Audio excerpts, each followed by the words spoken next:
Hello and welcome to this sleep and recovery presentation as part of the Touch Time Injury Prevention Program. My name is Richard Newton and I'm one of the sports physiotherapy team at Performance GC. You've seen and heard Adam and I talking in part one in the introduction to this presentation, and so now we'll take you through some simple tips to getting better sleep and getting you well on the road to recovering really nicely from your training and playing. So why do we sleep? As Adam and I discussed, there's a lot of elements to sleep. The most obvious one is tissue repair and muscle growth from training. And quite often this only occurs during sleep, and particularly deep sleep. Sleep's also critical with regards to learning complex tasks. Quite simply, without getting great quality sleep, the learning of new and complex tasks just doesn't happen to the degree it needs to. There are also a host of other benefits that everyone should be striving for, but particularly hard-charging athletes. And the reality is, as well as injury prevention, massive gains in performance across the board come into play with great sleep. So what does our sleep actually look like? Well, we all go through sleep cycles. These are roughly 90-minute blocks that go through different stages from lighter into deeper sleep and back out into light sleep again. Each stage really has its benefits and we can't cheat or shortcut any of them.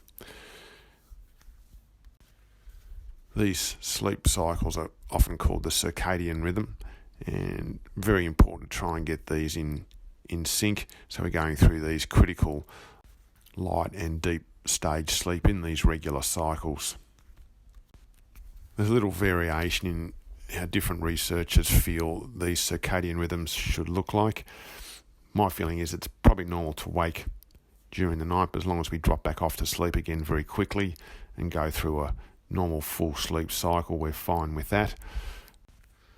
The reality is it's this deep sleep where all the magic happens for muscle recovery. We get a lot of growth hormone as well as a lot of other hormones produced in this deep sleep stage, and this is what certainly athletes need to be striving for. So how much sleep do we really need? Well, there's really quite a wide variance. There's also some genetic differences as well, but our feeling is that we really should be aiming for a minimum of 35 sleep cycles per week. So if we do the maths on this, that's 5 sleep cycles per night and at roughly 90 minutes per cycle, and that's the classic 8 hours per night. With athletes, however, we think it's probably going to be a lot more than this, and particularly for teenage athletes.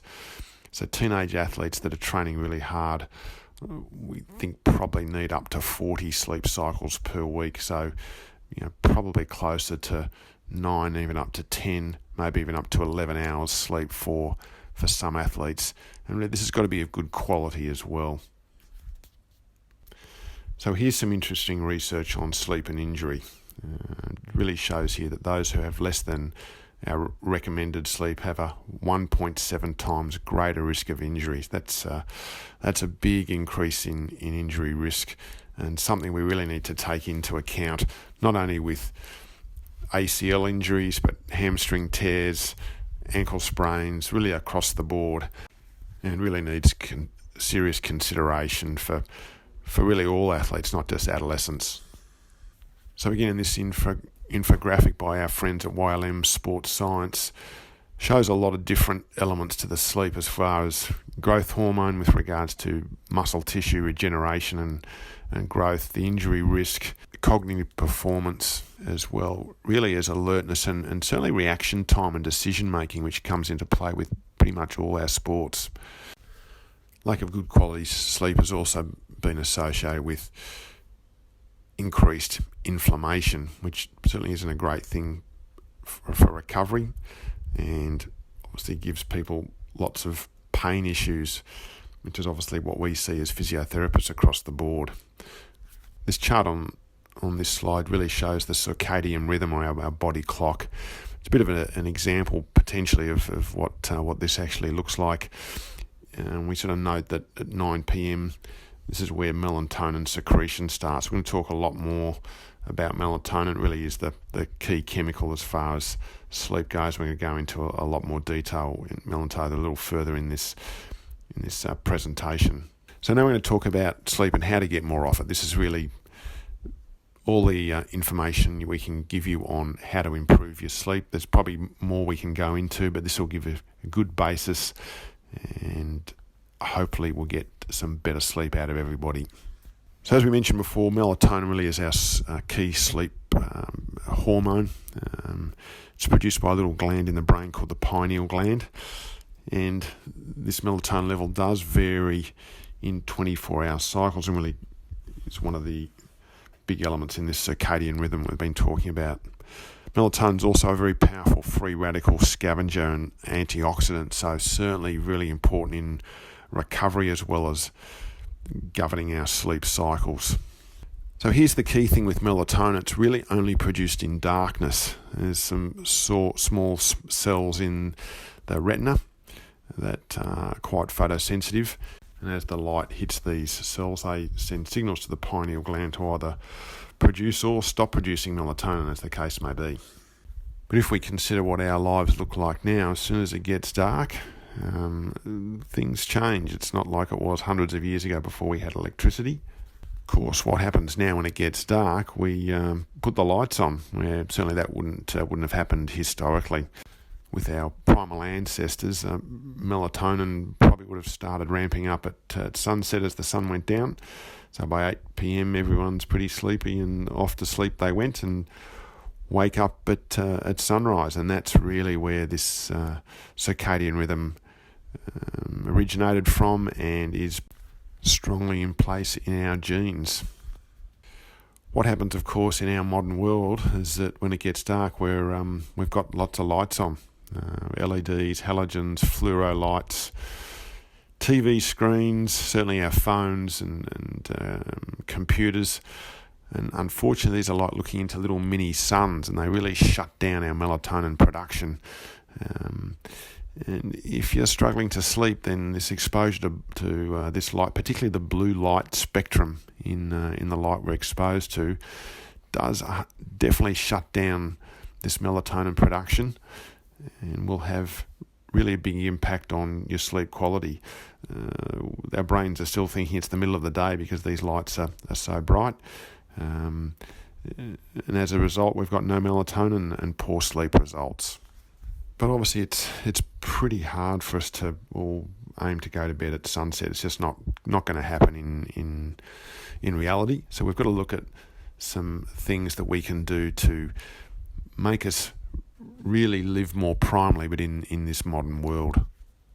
As we mentioned, in the case of this abnormal light exposure, it's the blue light wave spectrum that's particularly disruptive to our melatonin production. So blocking this with blue light blocking glasses is a great way to do this. Apps like Flux and Night Shift can also help, but there's still some light that comes from the screens even with these. Certainly really trying to make your house dark at night and avoiding really bright lights as much as possible before bed. It's not just the screens we're looking at, it's the bright lights in the bathroom. So if we go and brush our teeth before we go to bed, we've got these blazing halogen lights or LED lights we're looking at, and really has a big effect on our sleep. So here's me in my blue light blocking glasses. So I try and pop these on around about 7:30, 8 o'clock most nights, and really don't take them off until lights are out. The orange tint we can see on these really does block the blue light production. Not super easy to find these blue light blocking glasses. We do have these available at most of our clinics because our focus on sleep is high for a number of reasons. So blue light blocking glass is probably a great way of changing this light exposure at night. The other good things to do are certainly trying to make the room you sleep in very, very dark. So things like blackout curtains and really turning off even small standby lights, clock radios, TV standby lights, etc. Really can, even the smallest light can interfere with your sleep, and there's some really quite surprising research around all this. So the darker the better. Another great little biohack is sleep masks. I actually take these away, and certainly for athletes that are travelling, it can be a bit more challenging. Certainly hotel rooms don't potentially block out all light. There might be light coming in under the door or from a street light or through a window that you can't control. So these sleep masks are great, and they block the light from hitting your eyes and can be really quite helpful. So the next little section simply talks about having a routine, and this really is what we call sleep hygiene, and this really is just 101. Any sleep program is going to talk about this, and it's probably one of the more important things we can do to improve our sleep. So essentially it's just having a routine. It's like little kids, if they're in a routine, everything seems to work a lot better. If they had a routine, then they're all a bit feral. It's the same with the adults. So obviously one of the main things, you just need to go to bed at the same time and get up at the same time every day when that's possible. The body adapts to that. It gets the circadian rhythms syncing in with your normal day-to-day routine, and works much better. It's quite important to have sleep rituals, so you're doing the same thing leading up to your going to bed time. A little chart on the slide here shows that you'll be able to have a shower, brush your teeth, come into bed, have a bit of a read, and off to sleep you go. Your routine really can be anything that works for you. You might have to experiment around a little bit and find what works, but just make sure it's the same routine at the same time every day, and this really makes a huge difference to getting off to sleep quickly and staying asleep. So how do we work out when to go to bed and when to wake up? Probably the best way to do this is look at really sleep cycles, and your sleep cycle really is a 90-minute chunk of time where you go from light sleep, REM sleep, and then finally into deep sleep, and then back out through REM and light sleep again. And this takes about 90 minutes, and the current thinking is we want to aim for 35 sleep cycles per week. I don't think we need to be too worried about waking up during the night and not sleeping all the way through for 8 hours, because in reality this happens quite rarely. But just these 35 sleep cycles per week. So if we divide the week into 7 days, that works out at about 5 sleep cycles per night, and 35 of these a week. So really, to work out what time to wake up and what time to go to bed, you really look at the wake up time as the anchor. So if your wake up time is 6 o'clock, then we can work backwards on that. So for example, this is a little chart here of my the way I work mine out. So I try and wake up at 6 a.m. pretty much most days. So if we work one sleep cycle backwards, that gives us 4:30. Another sleep cycle backwards is 3 a.m. Another sleep cycle backwards is 1:30. Another sleep cycle is midnight. Another sleep cycle is 10:30. So if I want to get those 5 sleep cycles in a night and my wake up time is 6 o'clock, then really I want to be asleep by 10:30, which means we want to have obviously that sleep routine going well before then. So want to be asleep by 10:30, 5 sleep cycles, waking up at 6, and that's ideal. So if you were waking up a bit earlier, say you're a swimmer and waking up at say 4:30 to go and train, then obviously we'd wind that back. So your wake up time is 4:30, work the sleep cycles back. So obviously we're going to be even a little earlier on that sleep time, and that's going to really take us to a 9 p.m. in bed and asleep to get those 5 sleep cycles in as almost a minimum. So here's another important element. It's the temperature that we sleep in. Up here in Queensland, obviously we're dealing with the heat through the summer. And really the cooler it is, often the better you sleep, and we probably all realise that. So really trying to prioritise keeping the room cool. Obviously air conditioners I think are obviously easy and great for this. Obviously we've got fans. Also, really trying to get cool before you go to bed with things like a cold shower. The cryotherapy chambers obviously are popular, and maybe if you've done some hard exercise, then getting some cryotherapy certainly later in the day we find helps too.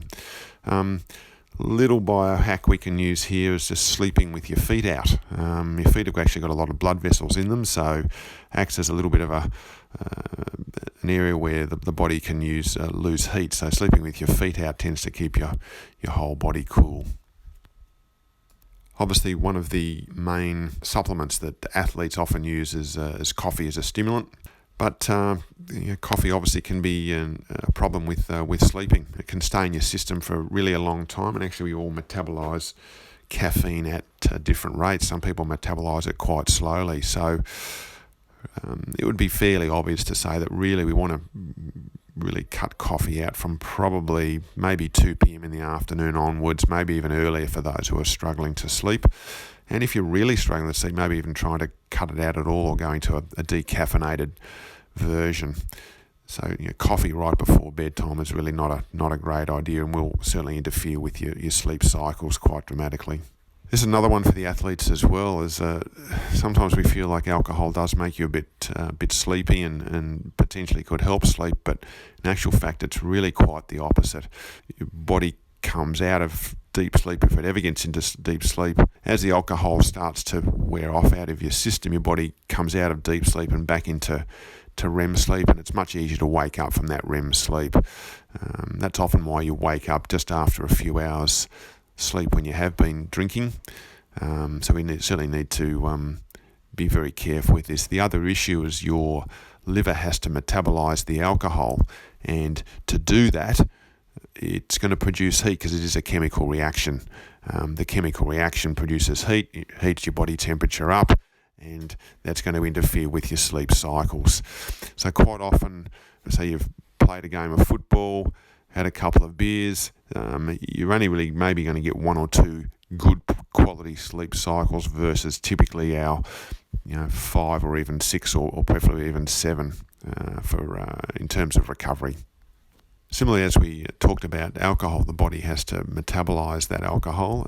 It's also got to obviously do that with food. So really a big heavy meal, particularly a heavy protein meal just before bed isn't great because the body will heat up as it's digesting that food. So recommendation is to really try and have your evening meal, maybe a minimum of 2 hours, but probably even a little bit longer prior to going to bed. We can get these blood sugar variations as the body metabolises the food, particularly the carbohydrate and potentially some of the sugars that we might eat in our evening meal. So we get these big swings in blood sugar, which aren't ideal with trying to keep the body just nice and stable and steady and sleeping. One of the questions we get asked is, what's the best sleeping position? And really there's no right or wrong answer with this. If we have a look at time-lapse photography of someone asleep, they'll often change positions 20 or 30 times during the night. So we could certainly say, well, maybe start off in this position, but certainly it will move quite a lot during the night in and out of that position. Generally speaking, though, on the left side for right-handers is probably the most common position, obviously the opposite for the lefties, but your position will change many times during the night. So as long as you're comfortable, really try and stay in one position all night. It's not practical. But if you are struggling, maybe if you're a right-hander, start off on your left side and see how that works, and then whatever's right for you. On the back's fine, on the stomach's fine for some people. There's obviously issues around some of those things for other problems, but in general for sleep, it's just where you're comfortable, and we can get those good 5 sleep cycles in. Obviously exercise right before bed, particularly high intensity exercise, is not going to be helpful. We get a lot of issues with this for certainly people who are performing at night, playing a game late at night. You get obviously some increased body temperature with this, but you get obviously an increase in the arousal system, particularly some of the more combative sports like football and some of the martial arts really aren't, you're going to struggle to sleep if it's just before bed. A late afternoon exercise session is certainly helpful. So around about that, 3 o'clock in the afternoon through to about potentially 7 o'clock, because we'll get a rise in temperature, but then we'll get this fall in temperature, which encourages sleepiness and allows you to get to sleep a bit better. The only other issue we've got to talk about here is what we call chronic cardio. So this is one for the triathletes or the good athletes that just train all the time, your cortisol levels will be permanently elevated, and this really does factor into poor sleep quality. So we do have to factor in those low-level days where you're really doing not much at all and doing lots of exercise 7 days a week, week after week, month after month. Is going to have some problems as well with regards to sleep, amongst a whole host of other things. The area of stress is probably one of the biggest factors that stops people sleeping. We've obviously all had those nights where you just really can't switch your brain off. You've been thinking about things that have happened during the day, and you're going over these things over and over in your mind, and really you struggle to sleep with this. And this is where meditation is fantastic, because it does switch off this chatter in your brain. You're focusing on something simple. Often this will incorporate some focus on breathing. Problem-solving skills is also good for this too, because if we're constantly dealing with problem after problem after problem, it's going to impact on this mind chatter at night, which is very, very difficult to switch off for a lot of people. One of the big suggestions is these days with social media that we really don't want to be looking at that anywhere close to bedtime. This could also be said for, particularly sort of violent TV shows or movies or anything of that nature, which is really going to make your brain be thinking. The other really important thing is security. So a really good thing is to, before you go to bed, and we can certainly make this part of your bedtime ritual, just duck around, make sure everything's locked. It's very important to feel secure in bed. So doors, windows locked, cars locked, everything's done. Make it part of the routine. So we've got that nice secure feeling when we're in bed. A little bit of meditation before bed rather than the social media is a great thing to be doing. And this should help enormously with regards to getting off to sleep and staying asleep. So napping during the day is potentially a good thing, particularly for athletes. If you're training really hard, so we've talked about the 35 sleep cycles for a week, and if you're a pretty hard charging athlete with a lot of training, you may need actually a lot more than this. And sometimes with training schedules and potentially school and work, we can't always fit this in. So napping can be quite a good thing, but it's quite difficult to work out, well, how long do we actually nap for? So as we said, a full sleep cycle is 90 minutes. So a 90-minute sleep, certainly during the middle of the day, luxury that obviously professional athletes can potentially afford, then that's actually probably quite a good thing. But it's probably not going to be practically possible for most of us who aren't professional athletes. But certainly the 10 to 20-minute nap has been shown to have huge benefits. So this is probably the recommended time. So just head down, set the timer for 10, 15, 20 minutes and off to sleep you go. And your body will often drop you into the sleep state that you're potentially missing out on. So you could even catch a little bit of deep sleep in this 10 to 20 minute nap time, but typically it will be this the light and REM sleep. The problem with the 30-minute and 60-minute sleep times is when you come out of that, you've potentially been in a deep sleep state, you'll be really groggy and sometimes very hard to function either at work or school and even training if you wake up in the middle of a deep sleep cycle. We call this sleep inertia. There are things we can do to counteract sleep inertia if this does happen. Caffeine's a good choice for this, and getting out into the sunlight and getting some bright sun exposure also is helpful for this as well. So probably you want to be either end of the extreme. So 10 to 20 minutes for a little nap or a full sleep cycle, if you've got the luxury of doing that, is potentially a very, very good thing. Now, a lot of these things we've talked about all interact. So those broad categories we see here, so sleep, nutrition, exercise and stress, all influence one another. So if we've got deficits in one area, it's going to have a big impact on the other. Exercise, for example, if you're doing too much, then it's going to be problematic. So all these things interact with one another. So for example, too much exercise will have an impact on your sleep. Too little exercise will have an impact on your sleep. If your stress levels are really high, it'll have an impact on your sleep. It'll also have an impact on your exercise levels. If your nutrition is poor, it'll have an impact on all those things. So exercise becomes more difficult, sleep becomes more difficult, management of stress becomes more difficult. So really for sleep, we've got to have really good focus on all these basic life skills that really everyone should be focusing on, and this should also make a big impact on your ability to recover and sleep correctly. As the old saying goes, you can't improve what you can't measure. So there are lots and lots of activity trackers and apps and whatnot now that will track your sleep. So we can actually measure these to a degree. So we've got apps on the phone, we've got Fitbits, we've got the Aura Ring, we've got a lot of different elements to what we can track. My only issue with this is you can get a bit too focused on it as well. So I don't think it's too difficult to work out, well, yes, I slept terrifically well last night, or, wow, my sleep was terrible last night. It often matches in quite well with the tracking devices, but it's certainly worthwhile perhaps doing this for a little chunk of time just to see what it actually looks like and see whether you can improve it. So there it is. There's our presentation on the importance of sleep. It really is a critical thing and really the most important thing with regards to recovery. I said the sleep trumps everything else, so it really needs a high focus for not only athletes but life in general.